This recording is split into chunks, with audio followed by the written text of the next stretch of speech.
नमस्कार। आज हम एक तरह से भाषा के जासूस बनने वाले हैं।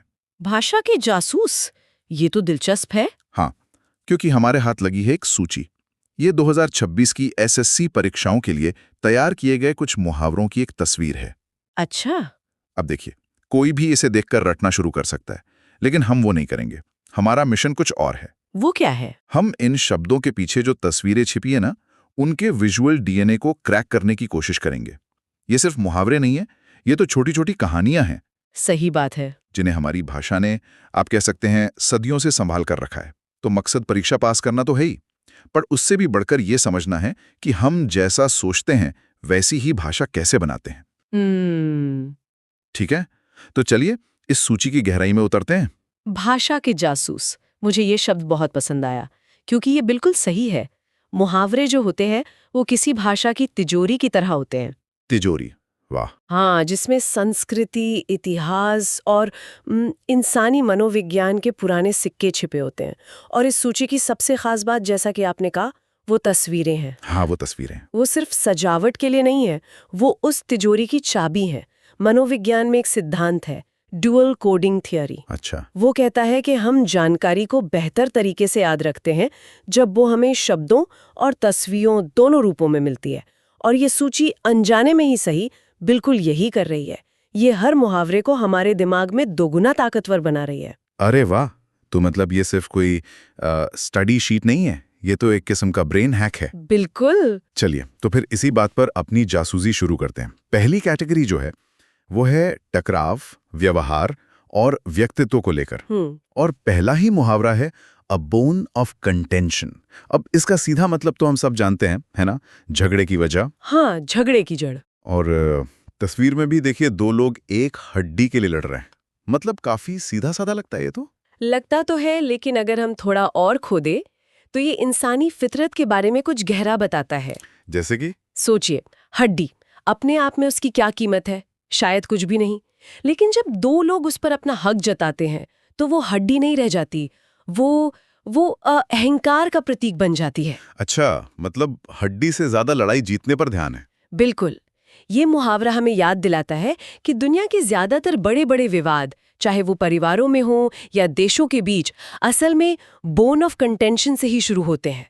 मुद्दा छोटा होता है, लेकिन उसे जीतने की जिद उसे बड़ा बना देती है। वो हड्डी तो बस एक बहाना है। बिल्कुल सही। मुद्दा प्रतिष्ठा का बन जाता है। अब अगले सबूत पर चलते हैं, जो बहुत ही मजेदार है। कौन सा? A bull in a China shop. इसका हिंदी में अनुवाद अक्सर शीश महल में बंदर की तरह होता है। हाँ, सुना है। मतलब किसी नाजुक जगह या स्थिति में कोई बेपरवाह या अनाड़ी इंसान। इसकी तस्वीर तो दिमाग में छप जाती है। एक विशालकाय बैल और चारों तरफ टूटे हुए चीनी मिट्टी के खूबसूरत बर्तन। पूरी तबाही का मंजर। हाँ, ये मुहावरा मुझे मेरे एक दोस्त की याद दिलाता है। वो एक बार एक आर्ट गैलरी में गया और बातें करते करते लगभग एक मूर्ति पर गिर ही गया था। वो उस दिन असल जिंदगी का bull in a China shop था। ये बिल्कुल सटीक उदाहरण है। और ये छवि इतनी शक्तिशाली इसलिए है क्योंकि ये दो विपरीत चीजों के चरम को एक साथ लाती है। एक तरफ बैल की अपार अनियंत्रित शक्ति और दूसरी तरफ चीनी मिट्टी के बर्तनों की अत्यधिक नाजुकता। यहाँ कोई बीच का रास्ता है ही नहीं। नतीजा सिर्फ तबाही ही हो सकता है। सही बात है। भाषा में इसे हाइपरबोल या अतिशयोक्ति कहते हैं, जहाँ बात को बहुत बढ़ा चढ़ाकर कहा जाता है ताकि उसका असर गहरा हो। आपको किसी की लापरवाही समझाने के लिए लंबा भाषण देने की जरूरत नहीं है। बस ये मुहावरा कह दो। बस ये मुहावरा कह दीजिए और सुनने वाले के दिमाग में पूरी फिल्म चल जाती है। और दिलचस्प बात यह है कि बैल की ये छवि कितनी मजबूत है। यहाँ ये लापरवाही और तबाही का प्रतीक है। और जैसा कि हम शायद बाद में देखेंगे, बाजार की दुनिया में यही जानवर तेजी और ताकत का प्रतीक बन जाता है। हाँ, ये बहुत अच्छा पॉइंट है। एक ही जानवर के दो बिल्कुल अलग मतलब। खैर, व्यक्तित्व से जुड़ा एक और मुहावरा देखते हैं, अ क्लोज फिस्टेड पर्सन, मतलब कंजूस आदमी। तस्वीर भी साफ है, एक आदमी ने पैसों को मुट्ठी में बींच रखा है। हाँ, और यहाँ भी ये सिर्फ पैसे बचाने के बारे में नहीं है। अगर हम इसे बड़ी तस्वीर से जोड़कर देखें तो ये एक मानसिकता को दिखाता है। कैसी मानसिकता? मनोवैज्ञानिक इसे स्कैरसिटी माइंडसेट या अभाव की मानसिकता कहते हैं। ये वो सोच है जिसमें इंसान को हमेशा लगता है कि संसाधन सीमित है और कभी भी खत्म हो सकते हैं, इसलिए उन्हें पकड़ कर रखना चाहिए। ओहो। और ये सिर्फ पैसों पर लागू नहीं होता। ऐसे लोग अपनी भावनाएं, अपना ज्ञान, अपनी मदद, सब कुछ देने से हिचकिचाते हैं। उनकी मुट्ठी हमेशा बंधी रहती है। वाह, ये तो मैंने कभी सोचा ही नहीं था। तो एक बंधी मुट्ठी सिर्फ एक शारीरिक हावभाव नहीं, बल्कि एक पूरी जीवन दृष्टि है। बिल्कुल। इसके ठीक उलट होती होगी अबंडेंस माइंडसेट या प्रचुरता की मानसिकता, जिसका प्रतीक शायद एक खुली हथेली होगी। ये तो बहुत गहरी बात है। बिल्कुल। भाषा हमारे शारीरिक अनुभवों से बहुत गहराई से जुड़ी है। देना एक खुला विस्तार वाला काम है, रोकना एक बंद सिकुड़ने वाला काम है। और इस एक मुहावरे में ये पूरा दर्शन छिपा है। तो एक बंधी मुट्ठी वाली मुश्किल मानसिकता से निकलकर चलिए इसके बिल्कुल उलट किसी मुहावरे को देखते हैं, कुछ ऐसा जो एकदम आसान हो। सूची में अगला है अ केक वॉक। इसका मतलब है बहुत ही आसान काम। तस्वीर भी लाजवाब है। क्या है तस्वीर में?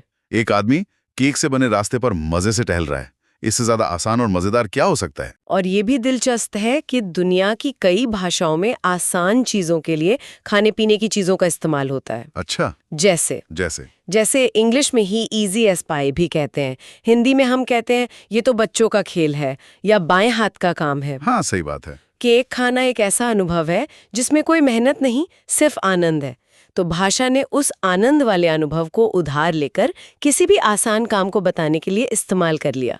ये भाषा की रचनात्मकता है कि वो मुश्किल विचारों को सरल और कह सकते हैं स्वादिष्ट उपमाओं से समझा देती है। बिल्कुल। अगला मुहावरा है अ क्लीन स्लेट, यानी एक नई शुरुआत करने का मौका।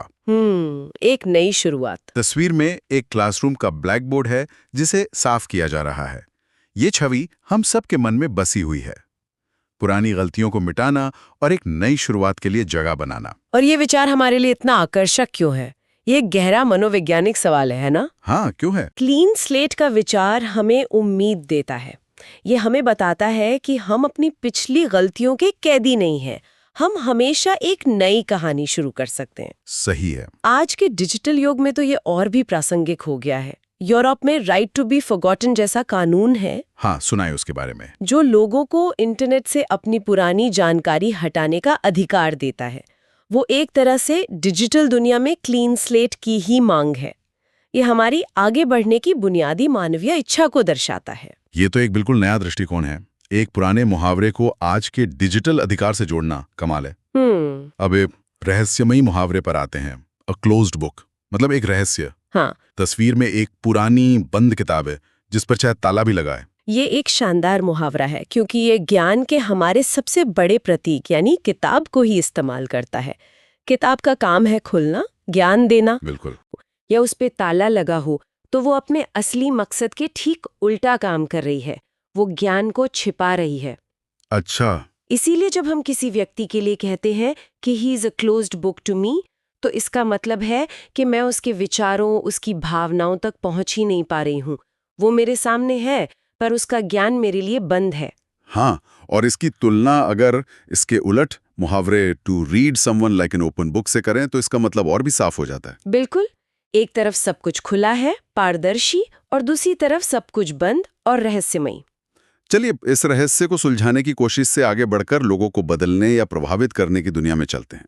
अगला मुहावरा है एक कैरेट एंड स्टिक अप्रोच। हाँ, यानी प्रोत्साहन और दंड का मिला जुला इस्तेमाल। तस्वीर में भी यही है।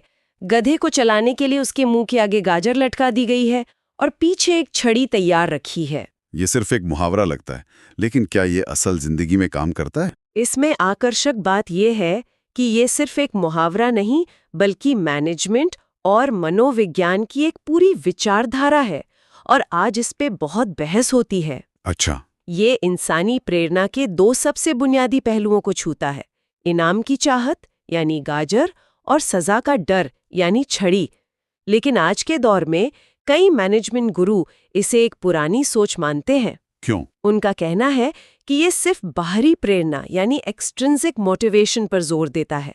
आप लोगों से काम तो करवा सकते हैं, लेकिन आप उनसे क्रिएटिविटी या इनोवेशन की उम्मीद नहीं कर सकते।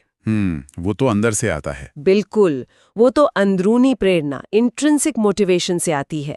जब कोई काम करने में इंसान को खुद मजा आए। तो ये मुहावरा सिर्फ एक रणनीति नहीं, बल्कि मैनेजमेंट की दुनिया में चल रही एक पूरी बहस को समेटे हुए है। तो ये मुहावरा एक तरह से पारंपरिक और आधुनिक प्रबंधन सोच के बीच की एक बहस का केंद्र है। अब बदलाव से जुड़ा एक और मुहावरा देखते हैं, अ चेंज ऑफ हार्ट। हाँ, मतलब विचार में बदलाव। तस्वीर बहुत ही कलात्मक है। एक दिमाग है जो धीरे धीरे दिल में बदल रहा है। और ये तस्वीर इस मुहावरे के सार को पकड़ लेती है। ये सिर्फ चेंजिंग योर माइंड यानी अपनी राय बदलने से कहीं ज्यादा गहरा है। कैसे? राय बदलना एक तार्किक प्रक्रिया हो सकती है। आप नए तथ्य देखते हैं और अपनी राय बदल लेते हैं। लेकिन चेंज ऑफ हार्ट एक भावनात्मक और बुनियादी बदलाव है। अच्छा। इसका मतलब है कि किसी मुद्दे पर आपके विश्वास, आपकी भावनाएं, आपकी पूरी सोच ही बदल गई है। दिमाग का दिल में बदलना यही दिखाता है कि यह फैसला अब सिर्फ तर्क से नहीं, बल्कि इंसान के वजूद की गहराई से, उसकी भावनाओं से आ रहा है। ये एक गहरा परिवर्तन है। बहुत खूब। अब अंत में उस मुहावरे पे वापस आते हैं जिसका जिक्र हमने थोड़ी देर पहले किया था, बैल वाला। हाँ, बुल मार्केट। हाँ, ये एक खास क्षेत्र यानी वित्त से आता है। मुहावरा है और बुल मार्केट। इसका अर्थ है शेयर बाजार में कीमतों का बढ़ना। और यहाँ वो बात आती है जो हम पहले कर रहे थे। ये सिर्फ एक जानवर का नाम नहीं है। बाजार के संदर्भ में बुल यानी बैल का इस्तेमाल इसलिए होता है क्योंकि बैल हमेशा अपने सींगों को नीचे से ऊपर की ओर उछालकर हमला करता है। ओहो! ये ऊपर की ओर जाने वाली गति बढ़ती कीमतों का प्रतीक बन गई। इसके विपरीत जब बाजार गिरता है तो उसे बेयर मार्केट कहते हैं।